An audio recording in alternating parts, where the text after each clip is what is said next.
One of the reasons why metaphysicians must work diligently to see beyond the appearance is because if you are not mindful, you will react to the appearance. But the appearance is the byproduct of a cause that was executed prior to what we see as the effect. So you don't fix the effect, you fix the cause. If our efforts are solely focused on fixing the effect, then we will be presented with more and more opportunities to fix the effect. What you must fix, what you and I must devote ourselves to fixing in our own souls. Fix yourself first. Metaphysician, heal yourself first. What we must commit ourselves to doing first is fixing the cause in our own soul. There is a cause in the soul that lends itself to what we see in the effect. And so I thank God for a place that says, before you start working out there, do some work in here. Doesn't mean that you shouldn't work out there, whatever your out there is. Doesn't mean you shouldn't work out there, but you have to fix the cause. You have to get down to the tap root. And when you get to the tap root, you can then begin to affect change in your life, in your community, in your world, in your affairs, in your streets. But it starts in the mind. It starts in the mind. And so today we are presented with an opportunity to remember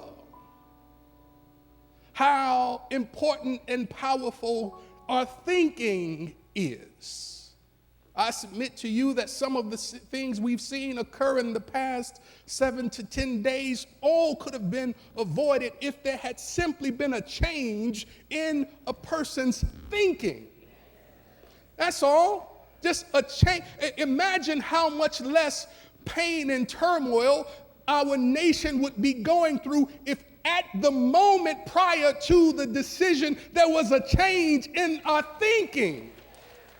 Don't tell me thinking is not powerful. Just a change in the way you think can change how your life turns out.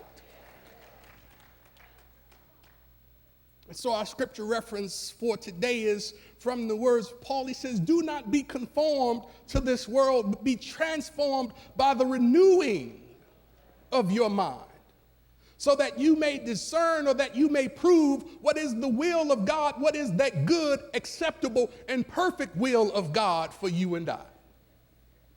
One writer suggested that the root of success in everything from academics to business to leadership to personal relationships and everything else, the root of success in those things begins with the way that we think.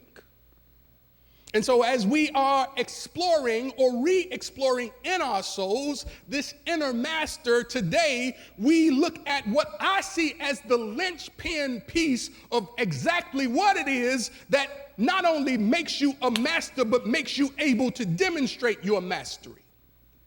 If you are not demonstrating mastery, it's because in your thinking, you have not yet come to the place where you realize that your thinking is what makes you a master of demonstration. See, we are all masters. You're sitting next to a master. He or she is dressed up in their nice stuff, but you right now, you chilling right next to a master.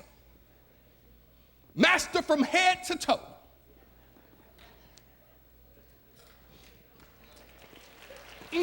So true. So true. But it is the essence of who and what she or he is that makes them a master. Yes? It is their essence as a spiritual being that makes them a master. So we are masters. But we must remember that not even the master can do anything better without first doing some better thinking. And so a master, we have said previously, is one who has dominion. Say dominion. A master is one who has dominion over the human self. One who has accepted the mission to bring God's will into manifestation on the earth. So listen, we recognize that the body is required in order for you to live and do and work and be in this realm, this phase of being. But as a master, you cannot allow yourself to be limited by your physicality. It is the mind that must direct the body and not otherwise. See, when the body starts to lead, the body wants stuff that it won't.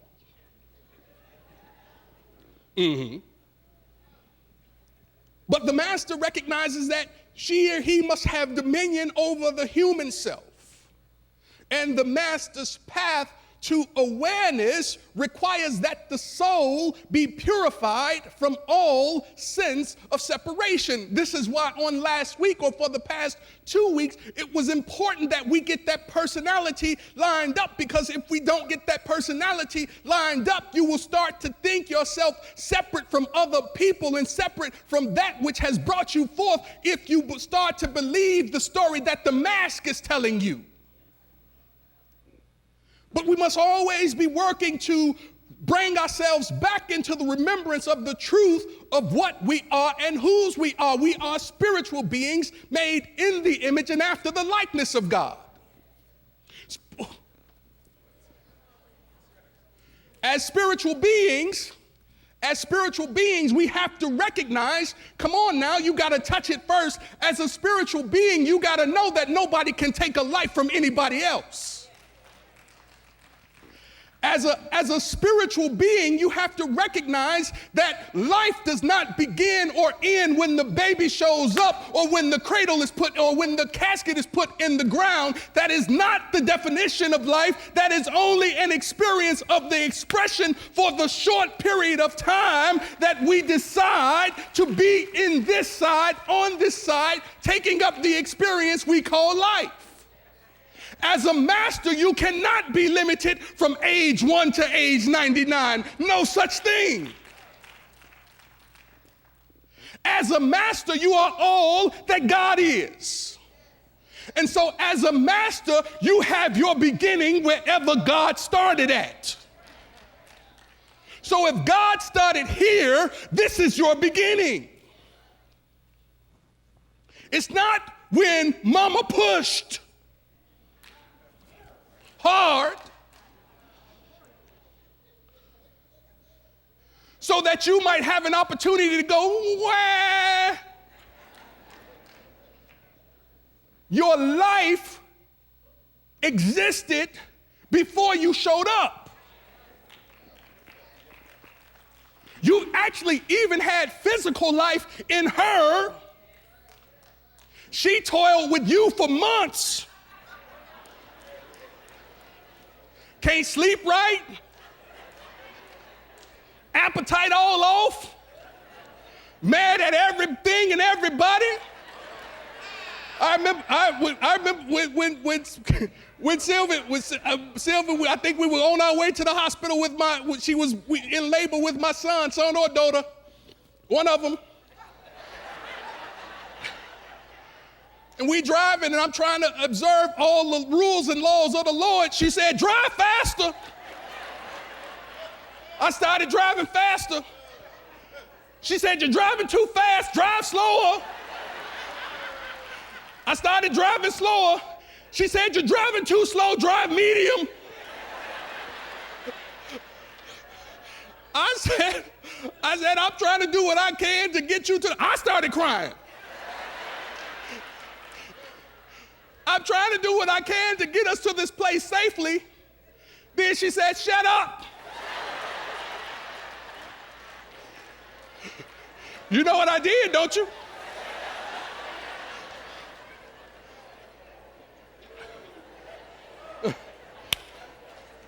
So, see, while it is important that the metaphysical Christian look through metaphysical eyes, in the everyday, simple and mundane things, it becomes vitally more important in the times of crisis and trauma that the metaphysical Christian look clearly to the point of life so that we will not become disillusioned by what we see happening around us. It's the same concept and principle that says just because you broke today, it does not mean you can't be a millionaire tomorrow. It's the same concept and principle that says just because the doctor gave you a diagnosis today, it does not mean that you will outlive him or her tomorrow. So there is much work to be done for those who have committed ourselves to seeing beyond that which appears. See, it's not just when the choir is singing the song. No. It's not just when the minister is teaching the lesson. It's in those times where life starts to press on you. And it tugs on your emotions. It's in those times that you have not yet prepared yourself for in that moment. But my Lord and my God, that's why you need a healthy prayer life, so that when the rubber meets the road, you are prepared to keep rolling. See, there is much value in folks who see and think the way that we see and think. And I'm not saying that personally you shouldn't be upset about whatever. You got to work through your stuff. You understand what I'm saying? You have to work through your stuff. Because what you must recognize is that when you make an evaluation on the thing that shows up out there and it begins to help bring forth some stuff that's happening in here, the opportunity is not just to solely get tied up and out there, but to get busy fixing what's happening in here. Because at the end of the day, the only thing that you feel really truly is what's happening in your soul. See, the only thing that you really, truly have control over is what's happening in your soul. The only thing that you really, truly have dominion over is the way you think and the way you feel and the way your passions are directing you. And when you truly understand, the spaces that you occupy start to be transformed. See, it's a bit of a misconception to suggest that you can fix a city when your house is in shambles.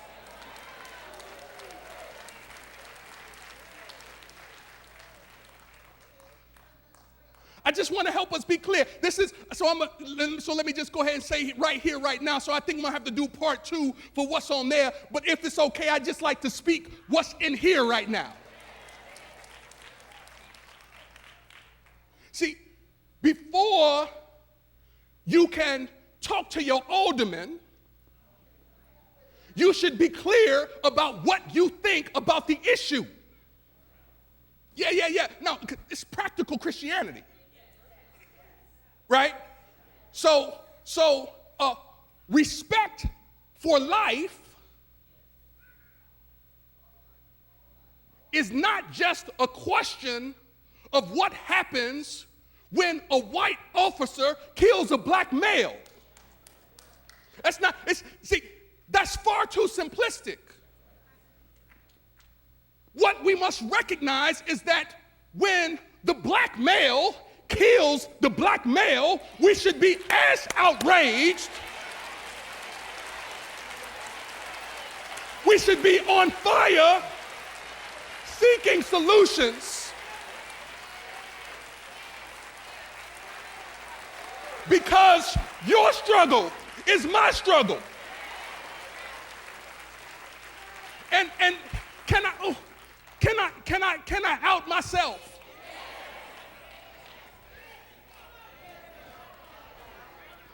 This is from a black man who was a part of a plot.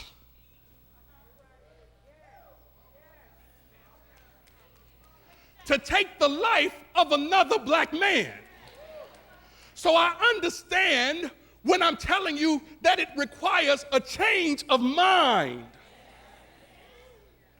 See, the only thing that saved me from the streets that have so many of our young boys and girls tied up is I found a place. And in that place, they taught me how to change my mind. I was already smart before I showed up, but I didn't know how to think. I was already healed before I showed up, but I didn't know how to walk in wholeness. I was already one with you before I showed up, but I didn't really truly know how to love you until I got to a place.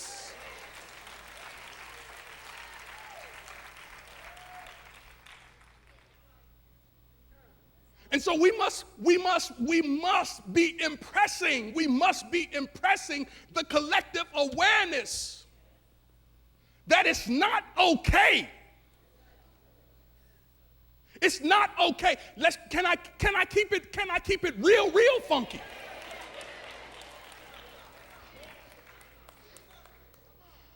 There is more than one way to take a life. We do recognize that as threefold beings, we are spirit, soul, and body.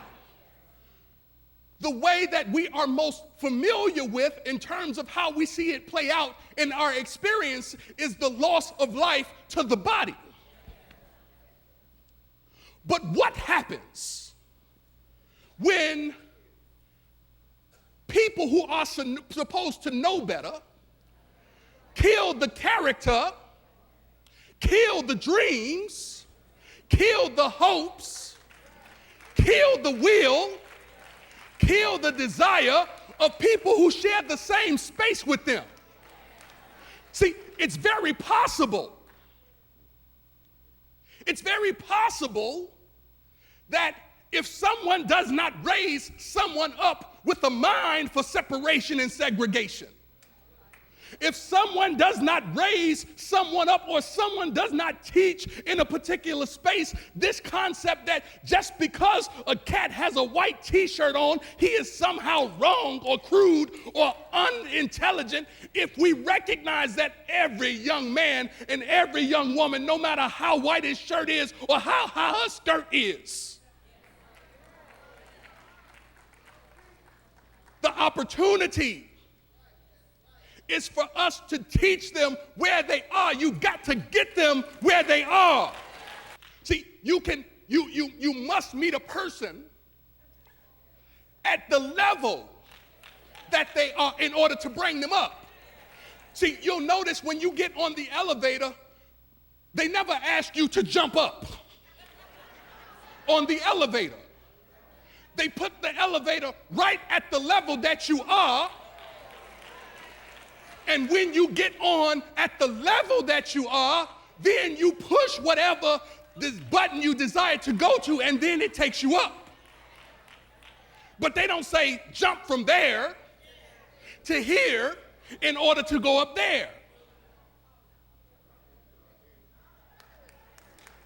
So then we must meet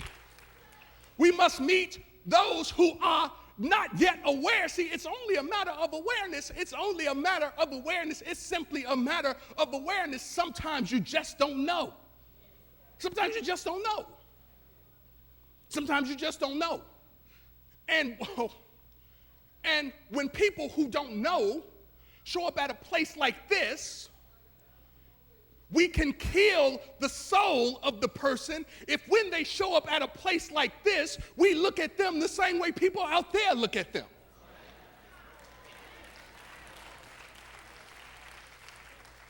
If we talk to them the same way people out there talk to them, with a level of disrespect and discontent for their very presence, then we kill the seedling in the soul that has drawn them to a place. They are not here by mistake any more than you and I are. They are here by right of consciousness.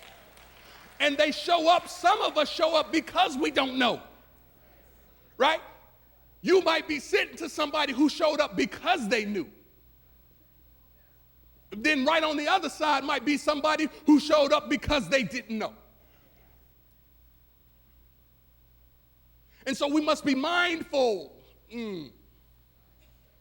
about the subtle ways in which we kill. Oh, we must be mindful about the subtle ways in which we kill. Because the race consciousness that leads to the decision to pull the trigger is not a lone thought, but rather it's the byproduct of a collective consciousness that thinks that killing on any level is okay.